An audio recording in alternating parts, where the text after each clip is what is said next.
24,000 words. That's how many words is pulled from the University of Florida Gordon Rule information page as of 2018. That's the current word count requirement as prescribed for graduation on the Bachelor of Studies.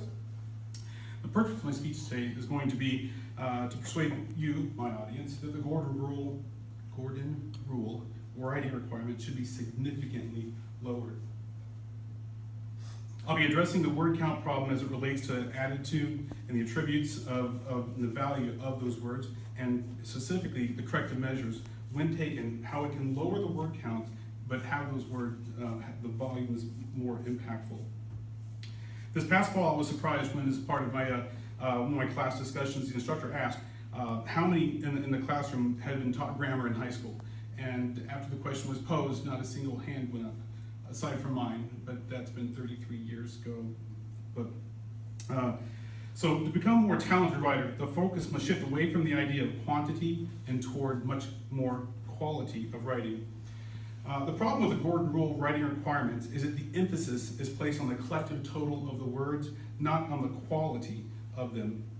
Students now are showing limited means by which they can express their thoughts. They're having much difficulty in doing so and having the words, the proper word choice in so doing. January 2015, the Hart Research Associates found of 400 senior executives that were asked, 82% of them described the ability to effectively communicate in writing as a very important attribute of the job title. Students are not grasping fundamental grammar, sentence structure. The New York Times referenced the National Assessment of Education Program data that stated that 40% of 2016 high school ACT, 40% of those taking lack the skill necessary for college composition. Exam-driven, the instruction given to students gives them a deceptive understanding of what the 5-paragraph essay is, and they take from that is how writing is actually supposed to be done. This concern was listed in 2010 article in the English Journal, which was entitled "Closing the Gap Between High School Writing Instruction and College Writing Expectations." We can unlock ourselves from the unproductive strategies by mooring to more effective principles in writing.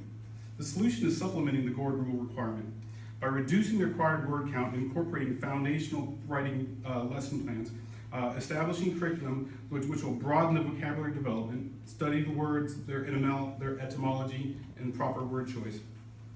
Additional curriculum ascribing grammar and sentence structure, understanding each and every component and its punctuation. Finally, instituting sentence-based writing and sentence-based composition courses, saying exactly what needs to be said. The underpinnings of writing well, once implemented, will allow your voice to come through in your writing. Presenting my objection to the Gordon Rule as a heavily gauged device and the poor performance that accompanies these requirements, by adopting curriculum that will address each of the faulty components, should increase quality and reduce headaches. This is not to forget that writing is important. The pens and keyboards are our instruments to this orchestra, but not knowing how to wield them or read the music, we're just going to make a lot of noise.